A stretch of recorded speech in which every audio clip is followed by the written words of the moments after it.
Hello, scholars! We're talking about maps, and in particular, we're talking about topographic maps. Another word for this is contour maps. And these are maps that are going to give that two-dimensional model of Earth's surface.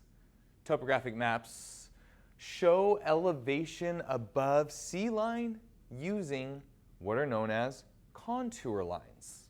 So there's been an interest in topographic maps in our country since 1879, when the United States Geological Service started creating 7.5-minute quadrangles for the entire country.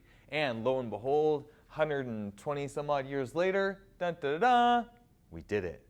We covered the entire country. So right now there is USGS topographic map coverage of the entire country, and so many online programs that you can use to create maps, to read the maps, to understand what the topography is of various landscapes. So how do we do this? We take this two-dimensional model and we sorry, this is 3D. 3D? 2D? What? We take this three-dimensional model and we, sound effect please, smash it down into a two-dimensional shape to create a contour map, right? And so here are contours. Contours consist of contour lines, contour intervals, and index contours. Let's talk about them. Contour lines are lines of equal elevation. Every elevation on that line is equal. So let's look at Mount St. Helens before and after 1980 when she blew her top off. It's a perfect cone. There's a ridge here on top. So you could say that there's a circle around this. I don't think you see the laser pointer. There's a circle of equal elevation, circle of equal elevation, circle of equal elevation, around and around and around. That's what these circles are. Equal, equal, equal. Then Mount St. Helens blows. She erupts. Big volcanic eruption. And here we can see that those circles are no longer even. Now the lines have changed because the elevation lines have changed. So contour lines represent equal elevations on Earth's surface, and they are spaced out at a given contour interval. Now you want this contour interval to be regular. Here we can see that this is 700, and there's 1, 2, 3, 4, 5 lines to 750. So 50 feet between these two contours, which means that the contour interval is 10 feet. 710, 720, 730, 740, 750. We found it. What we were looking at to get that contour interval are called index contours. So here we can see this index contour. It's slightly bold and it has a number in it, 10,800 feet. This one, 10,600 feet. So let's figure out the contour interval here. Well, we've got 1, 2, 3, 4 lines between the bold lines. The bold lines are every fifth line. And 10,800 minus 10,600 is what? 200. 200 with 5 contours between them. So 200 divided by 5 is what? 40. Meaning our contour interval is 40 feet. See how that works? If we don't quite get it, we will. This contour map has contour lines, a contour interval, and index contours. These are the key components towards understanding the fundamentals of a contour map. Now, contour maps can show relief, slope, and gradient. Relief is the difference in elevation between 2 points, this point to this point. So 10,800 minus 10,600 was 200 feet in relief. The slope is going to be this horizontal distance, the change of the relief divided by the horizontal distance, usually referred to in terms of steep or gradual, and we can express it as a gradient in actual value. Let's do that here. So, trail is 4 miles long. 4 miles. And the top of the trail is at 1,060 feet. And the end of the trail is at 960 feet. Okay. Calculate the gradient of the trail. Gotcha. So if we set this up, we were saying that the trail is 4 miles. The top is 10,060, 1,060. The bottom is 960 feet. Good. So this is going to be 1,060 minus 960 feet, which equals 100 feet, divided by 4 miles. Great.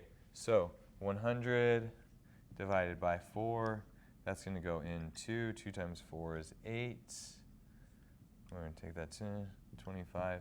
So the gradient is going to be 25 feet per mile. That seems pretty doable.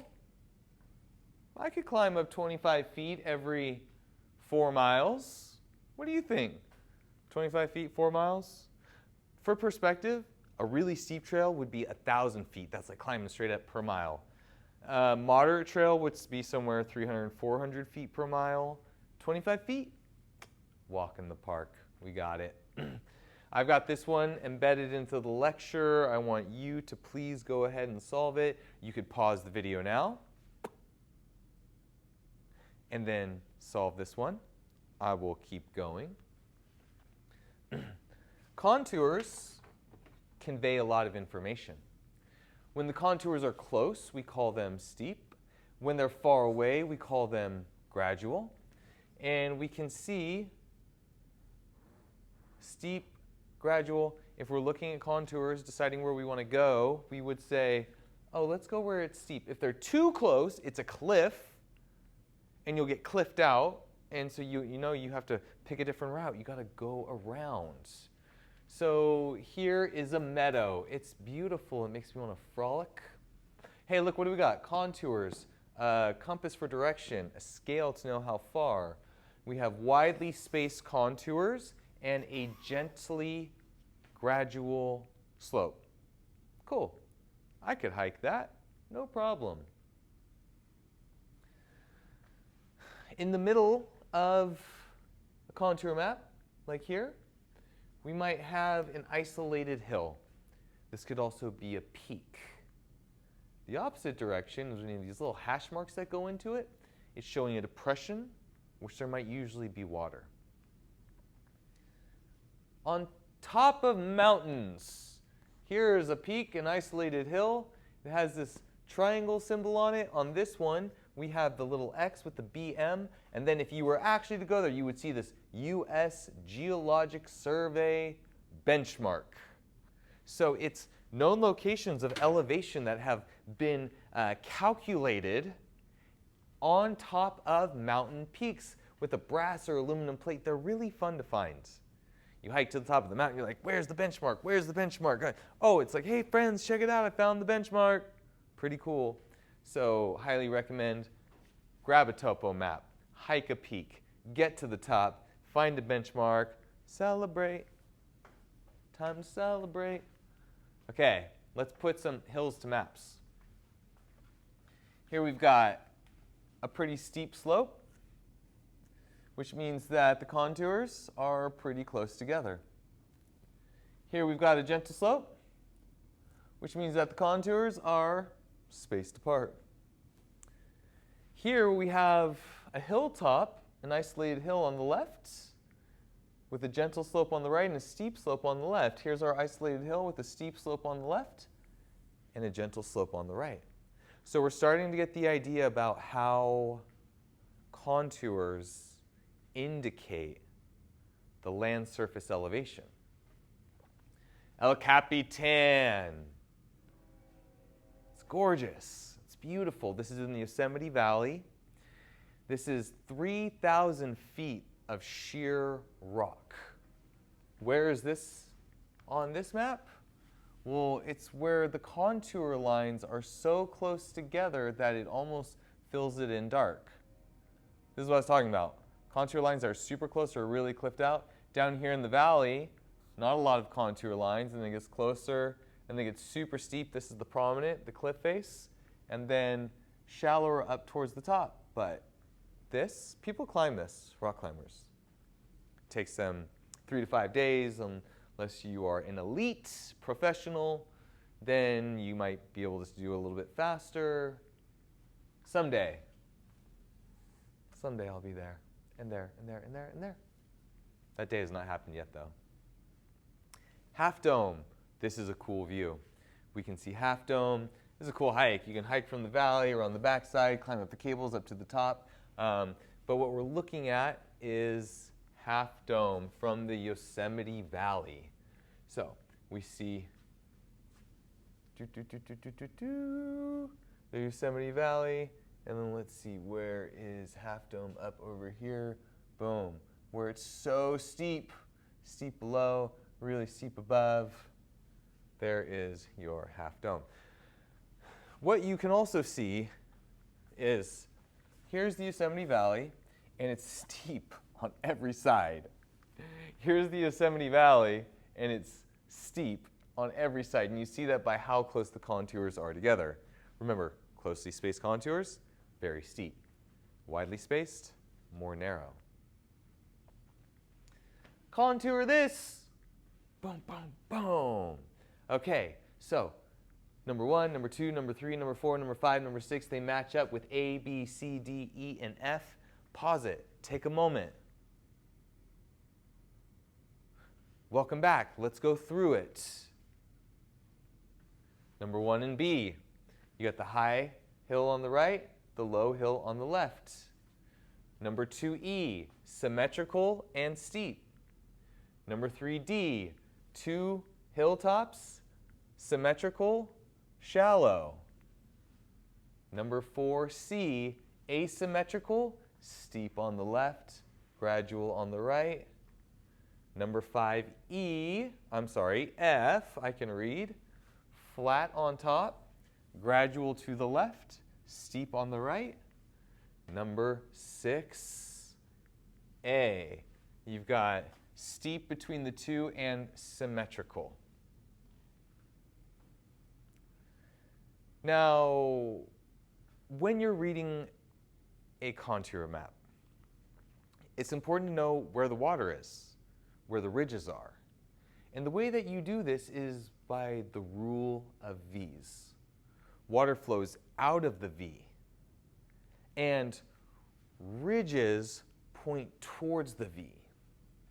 So let's start here. I need this one. Here's a yellow line.